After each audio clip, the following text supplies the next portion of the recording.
बिस्मिल्लाहिर्रहमानिर्रहीम। आज हमारा टॉपिक है डिस्प्लेसमेंट टाइम ग्राफ। ग्राफ के बारे में आप लोग जानते हैं कि ग्राफ जो है वो दो क्वांटिटीज़ के दरमियान रिलेशन को शो करता है। That is a pictorial representation of two related quantities. तो जो डिस्प्लेसमेंट टाइम ग्राफ है दैट शोज़ और that represents the variation of displacement of body with time. यानी ये टाइम के साथ डिस्प्लेसमेंट में कैसे वेरिएशन आएगी, डिस्प्लेसमेंट कैसे चेंज होगा, वो ये ग्राफ बताएगा। यूजुअली हम जो इंडिपेंडेंट क्वांटिटी है उसको लॉन्ग एक्स एक्सिस लेते हैं और जो डिपेंडेंट क्वांटिटी है उसको लॉन्ग वाई एक्सिस लेते हैं। डिस्प्लेसमेंट टाइम ग्राफ में क्योंकि जो टाइम है ये इंडिपेंडेंट क्वांटिटी है इसलिए इसको लॉन्ग एक्स एक्सिस लेंगे और जो डिस्प्लेसमेंट है ये डिपेंडेंट क्वांटिटी है ये हम लॉन्ग वाई एक्सिस। डिपेंडेंट का मतलब है ये टाइम पे डिपेंड करता है, टाइम के साथ डिस्प्लेसमेंट में चेंज आएगी। जो डिस्प्लेसमेंट टाइम ग्राफ का स्लोप होगा that represents the velocity. The slope of displacement time graph represents velocity. Constant slope means constant velocity. Slope होता क्या है इसको भी हम डिस्कस करेंगे। तो पहला केस लेते हैं। If the slope of displacement time graph remains constant, it means that object is moving with constant velocity. Slope को हम डिफाइन करते हैं vertical change over horizontal change. Suppose अगर डिस्प्लेसमेंट टाइम ग्राफ है, टाइम के साथ साथ डिस्प्लेसमेंट बढ़ रहा है। जैसे आप देखें जब टाइम 0 था तो डिस्प्लेसमेंट भी 0 था और जब टाइम 5 सेकेंड हुआ तो डिस्प्लेसमेंट 550 मीटर हो गया, यहाँ पे 50। और जब टाइम 10 सेकेंड हुआ तो जो डिस्प्लेसमेंट है ये 100 मीटर हो गया। यानी टाइम बढ़ रहा है, डिस्प्लेसमेंट भी बढ़ रहा है और हमारे पास एक ऐसे लाइन आई है। अब इस लाइन ये जो ग्राफ आया है इसका स्लोप कैसे मालूम करना है? स्लोप हम डिफाइन करते हैं vertical change over horizontal change. यानी ये जो है ये वर्टिकल चेंज है लॉन्ग वाई एक्सिस। कितना चेंज हुआ है? जो डिस्प्लेसमेंट था वो यहाँ पे 0 है, यहाँ पे 100 है, तो चेंज कितना आया है? 100। इसी तरह यहाँ पे जो चेंज आया है वो है 10। तो स्लोप को हम डिफाइन करते हैं vertical change over horizontal change, यानी delta Y over delta X. हमारे केस में जो डेल्टा वाई है वो आप देख सकते हैं ये डेल्टा वाई है ये, और ये कितना है? ये है 100 मीटर। और जो हॉरिजॉन्टल चेंज है वो ये है अलॉन्ग एक्स एक्सिस। इसको डेल्टा एक्स लिख सकते हैं और ये हमारे केस में है 10। तो जब आप 100 को 10 से डिवाइड करेंगे तो आंसर आएगा 10 मीटर पर, ये सेकंड में है तो 10 metre per second. That slope represent the velocity और the magnitude of the velocity. यानी वेलोसिटी की जो मैग्नीट्यूड है वो आ जाएगी 10 मीटर पर सेकेंड। यही बात हमने यहाँ पे लिखी है, slope of displacement time graph represents velocity. तो अगर हमें डिस्प्लेसमेंट टाइम ग्राफ का पता है तो हम उस ग्राफ से वेलोसिटी मालूम कर सकते हैं। वेलोसिटी कैसे मालूम होगी? उस ग्राफ का हम स्लोप मालूम कर लेंगे। वैसे भी आपको पता है कि जो वेलोसिटी होती है that is equal to rate of change of displacement.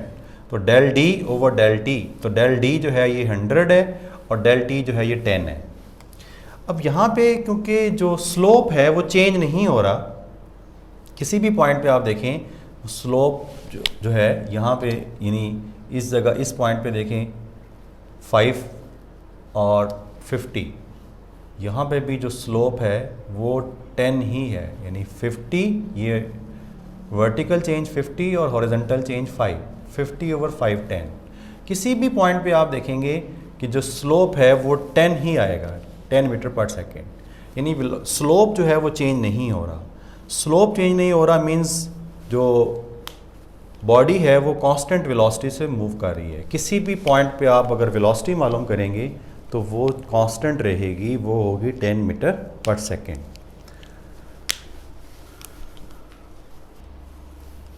तो केस 1 में हमने देखा था कि स्लोप जो था वो कांस्टेंट था वेलोसिटी भी कांस्टेंट थी।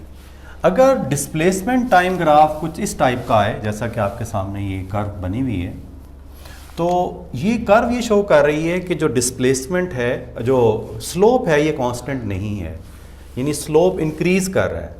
तो इस केस में स्लोप कैसे मालूम करेंगे? सपोज हमने इस पॉइंट पे स्लोप मालूम करना है, तो जिस पॉइंट पे हमने स्लोप मालूम करना होगा वहाँ पे हम एक टेंजेंट ड्रा करेंगे। ये ऐसे, ये टेंजेंट ड्रा किया। टेंजेंट आपको पता है, एक लाइन जो उस पॉइंट को टच करती है। तो इस लाइन का हम जो है वो मालूम कर लेंगे स्लोप। ये डेल्टा वाई आ जाएगा और ये डेल्टा एक्स आ जाएगा, ये डेल्टा एक्स आ जाएगा और ये डेल्टा वाई आ जाएगा।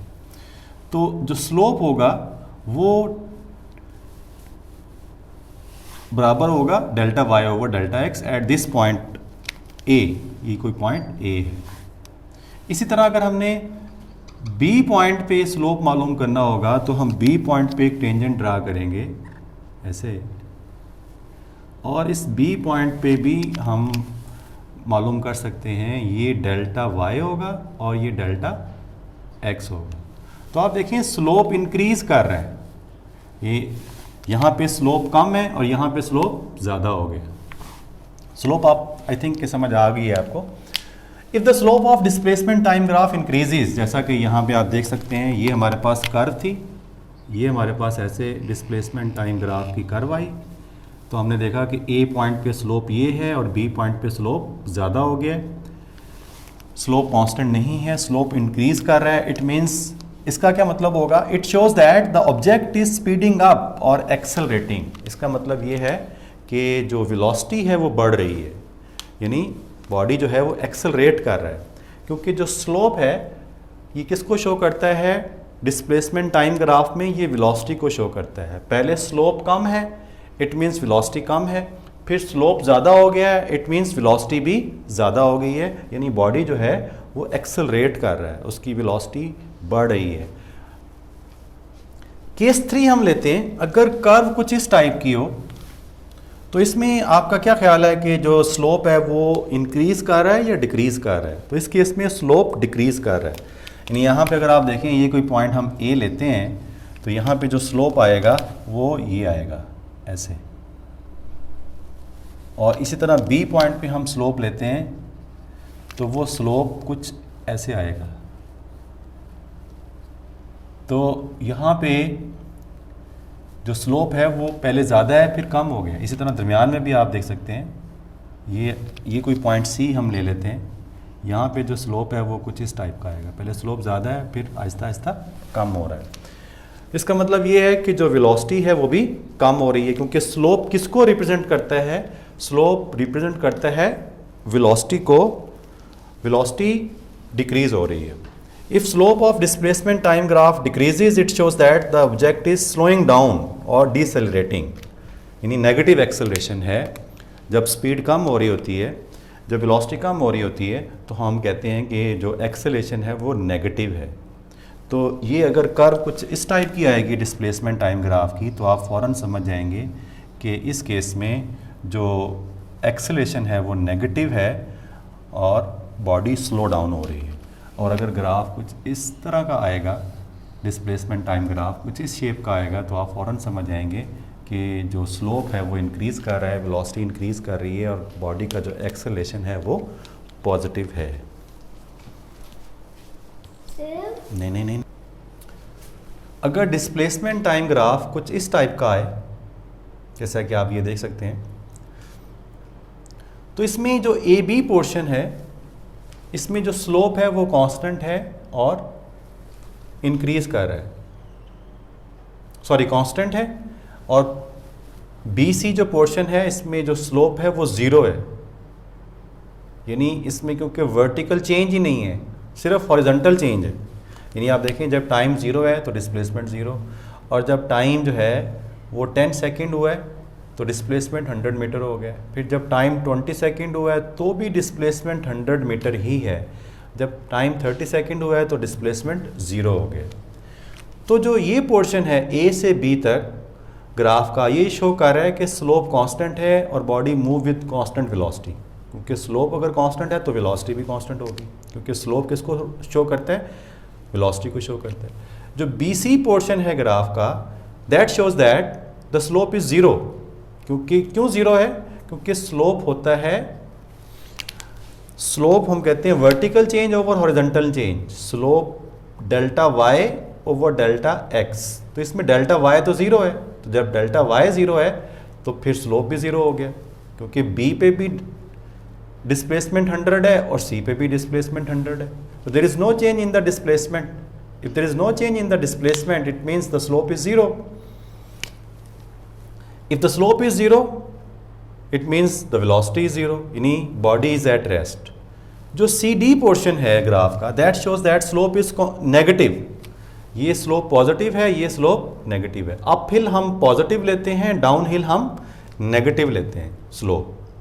दिस शोज दैट, क्योंकि अब जो डेल्टा y है उसकी डायरेक्शन ये है, ये डेल्टा y है और ये डेल्टा x है। इस केस में ये डेल्टा x, ये डेल्टा y है और ये डेल्टा x है, तो ये दोनों की डायरेक्शन हम पॉजिटिव लेते हैं। इसमें डेल्टा y नेगेटिव हो गया, इसलिए हम कहते हैं कि जो स्लोप है वो नेगेटिव है। The slope is negative. This shows that the body has started reverse journey with constant velocity. इस केस में भी वेलोसिटी कांस्टेंट है। तो ये है डिस्प्लेसमेंट टाइम ग्राफ। तो डिस्प्लेसमेंट टाइम ग्राफ में जो स्लोप है वो किसको रिप्रेजेंट करता है, the slope represents the velocity. If slope is constant, the velocity is constant. If slope is increasing, the velocity is increasing, and if slope is decreasing, the velocity is decreasing. If next video में इंशाल्लाह हम velocity time graph को detail से करेंगे, which is very important topic, velocity time graph.